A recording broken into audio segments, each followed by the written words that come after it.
Assalamualaikum warahmatullahi wabarakatuh. Kembali lagi bersama kami Kampung Channel. Jangan lupa tekan subscribe, like, comment, and share. Semoga bermanfaat. Awas, dan ini pun banyak terjadi. Berdebat, berselisih untuk membela perbuatan salah. Jangan dilakukan. Ini di An-Nisa ayat ke-107. Wala tujadil 'anil ladzina yakhtanuna anfusahum. Dah? Nah, biasanya yang begini ini orang munafik. Ini ciri khas karena ini sedang menerangkan tentang sifat nifak. Ya, jadi kalau ada orang salah terus dibela. Nah, lawan diskusinya orang benar. Sudah ada orang benar menerangkan yang benarnya, malah dicari-cari untuk lawannya. Ya, dicari argumentasi supaya seakan-akan ini ada pembanding. Ini benar kok, benar dipertahankan. Itu sesuatu yang salah. Itu dilarang. Sengaja berdebat untuk melawan sesuatu yang benar, tapi membela yang salah. Contoh. Ini paling gampang, paling aktual. Tapi jangan dipotong videonya. Kamera turun. Turun kamera.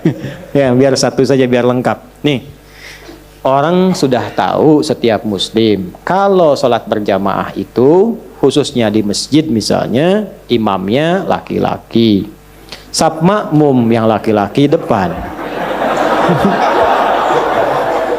Kenapa ketawa? Perempuan di belakang. Sebaik-baik safnya tuh di belakang. Belakang pun ditata lagi. Udah ada bagiannya. Jadi kalau pengen saf pertama perempuan, di saf perempuan, di belakang laki-laki. Ya, itu yang sehat.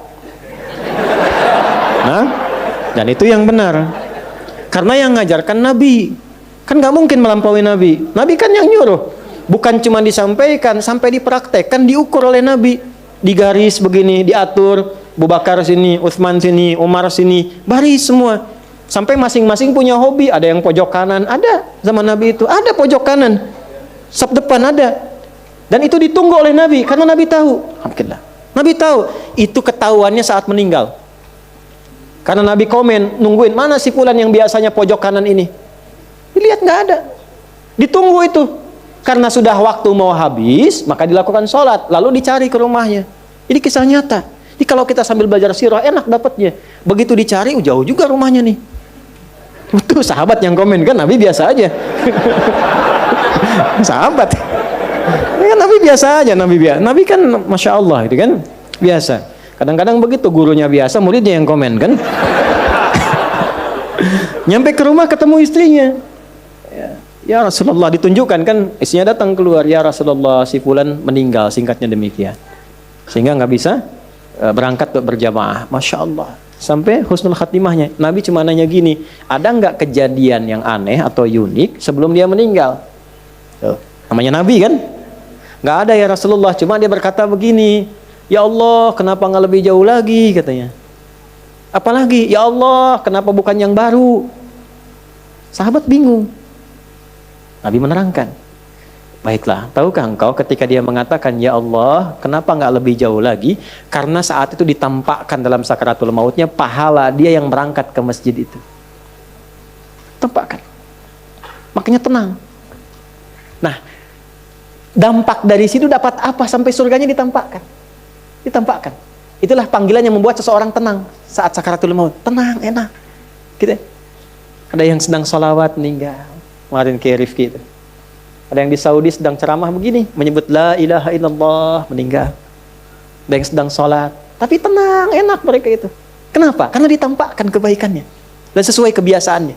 Itu yang dimaksud Quran surah ke-89 ayat 27-30. Ya ayyatuhan nafsul mutmainnah. Kenapa mutmainnah? Irji'i ila rabbika radiyatan mardiyah. Kenapa radiyatan mardiyah? Fadkhuli fi wadkhuli jannati. Nah, jannati itu ditampakkan. Sehingga dampak dari kegiatan kita itu ditampakkan hasilnya. Senang kita. Dalam senang itulah diambil nyawanya.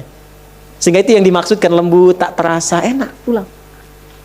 Pulang tuh enak sebetulnya. Yang nggak enak pulang tuh yang nggak punya bekal. Kan kalau mudik enak kan? Yang nggak enak mudik tuh yang nggak punya bekal. Harusnya pulang itu enak. Tenang, pulang. Maka ditampakkan. Dan dia berkata dalam sakaratul maut, ya Allah, kenapa nggak lebih jauh lagi? Karena dia yakin kalau makin jauh makin banyak pahalanya. Antum datang ke sini yang dikira yang dekat saja. Lihatlah kita yang jauh-jauh. Kalau ikhlas karena Allah itu dinilai, teman-teman. Nanti waktu membuktikan, ada saatnya nanti Allah tampakkan apa yang kita ingin dapatkan itu. Ada saatnya. Nggak sia-sia. Ya. Lalu di perjalanan satu waktu, ada seorang sedang kedinginan di musim dingin. Nah, beliau ini memakai pakaian double.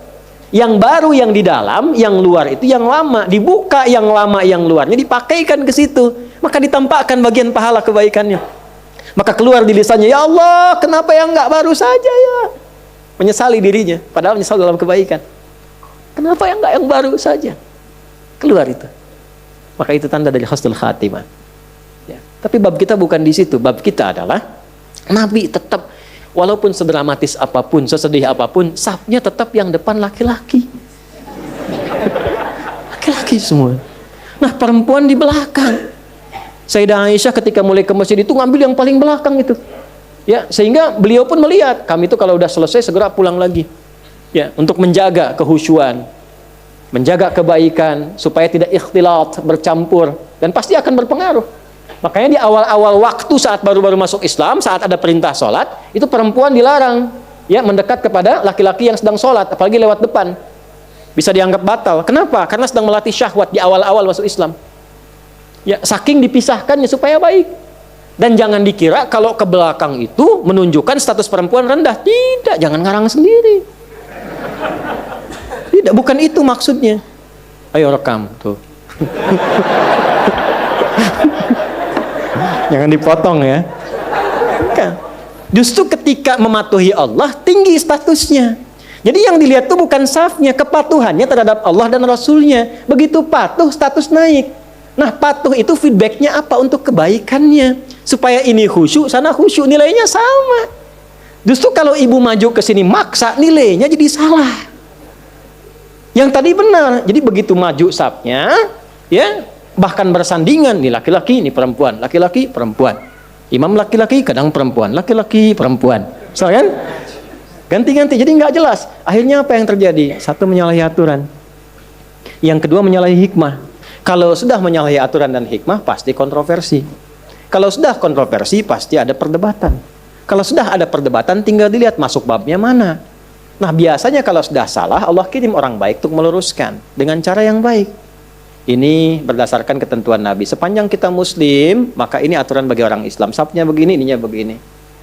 Tiba-tiba nggak ada angin, nggak ada hujan, nggak ada petir.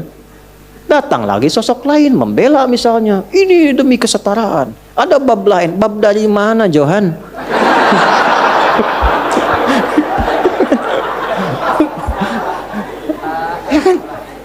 Nah, ini tiba-tiba muncul. Tapi ini sudah dari Quran disampaikan akan ada isyarat begitu. Makanya jangan kaget kalau ada melihat di TV macam-macam kok membela, itu artinya Qurannya benar. Itu. Qurannya benar artinya.